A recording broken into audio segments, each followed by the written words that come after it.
Hello, happy weekend. I was going to actually write this down so that I don't forget what I really want to say, but today I want to talk about the online dating space. Now, 20 years ago, it was a little taboo. We had other platforms like MySpace, and there were some earlier online dating sites. That was like that was my 20s. 26, 27, 28, whatever. And of course, we know that there's a difference from free dating sites and the ones that you actually have to pay for. The free ones, it always just kind of seems like, not all the time, but sometimes the people on there are looking for hookups, whereas the ones that you have to pay for, you're a little bit more invested. And some of those earlier ones are going to be like eHarmony was one. I can't think of the rest of them. But anyway, I wanted to talk a little bit briefly about the do's and don'ts. Should you get on there? Should you not? So first of all, first advice would be try to be yourself. Try to be honest to the best of your ability, and being honest on your profile, and also being honest with yourself. Like, why are you on here? What are you really looking for? Different people are on there for different things. Like I said, some people are just looking for something casual, a hookup.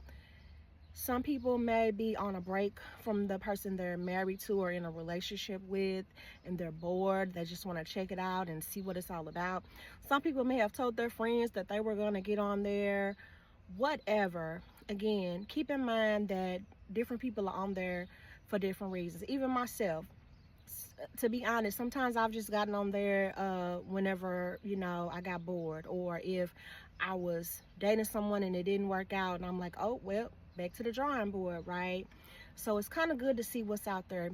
Some people are just on there for attention. They want to see if they still got it, post a couple of pictures. So thing about it is, if you ever wind up moving from online to offline, you want to make sure that you show up as yourself. So you all know that I wear wigs, and so for me, I have several different pictures of my different wigs on there, and I even have it in my caption, like my profile bio. I'm like, hey, different looks, but it's all me. Some guys like it, some guys don't. Whatever.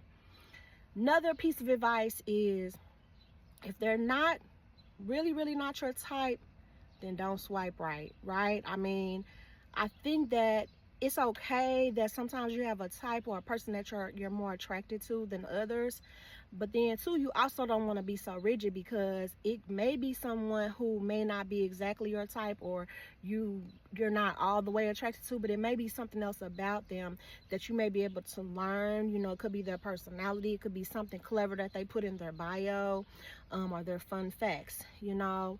So it really just depends on what you're looking to gain from these sites. Like, are you looking for something serious, or, people lie all the time. And so something else I wanted to say is that, like, this is for the people who, I don't know, you're asking people questions because you genuinely want to get to know them. So it's like, well, don't ask them like, how long you've been single, because that can be offensive to someone if it's been a long time, and they may be embarrassed about that.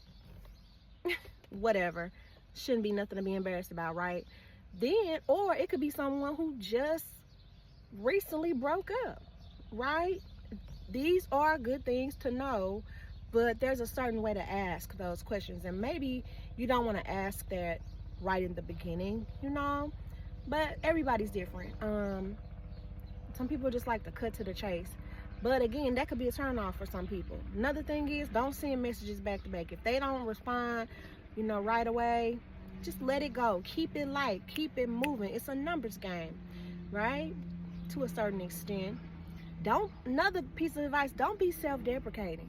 In the inbox talking about, oh, you're not gonna contact me back for 2 more days, blah, blah, blah. You have to keep in mind that you're probably not the only person that person is talking to or found on the dating site.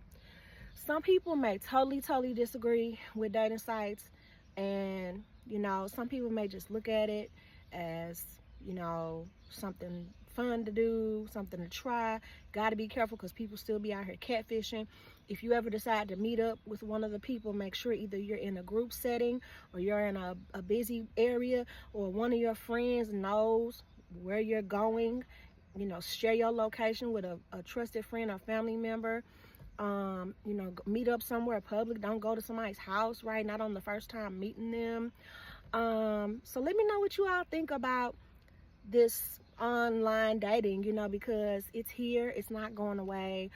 Sometimes people, you know, find it easy to meet people like when you move to a different city. Like I just relocated back to my hometown, so it's like, hey, I changed the settings, you know, on my location, which is that's good to do too. Like some people may use it when they go out of town, that's kind of cool, but like as soon as you update your location, it'll send you, you know, your matches within a whatever 50 to 100 mile radius, and you'll get people from those surrounding states, and you have to decide, like, do you want a long distance connection, you know what I mean? So at the end of the day, you'll be able to discern, like, if you wind up exchanging numbers with that person, it's gonna come out eventually, you know, like how serious they are about it, or if they're just looking for a hookup. So let me know what y'all think. Let me know what has and hasn't worked for you in the past in the online dating realm. Good luck. Y'all be blessed. Have fun. Keep it light.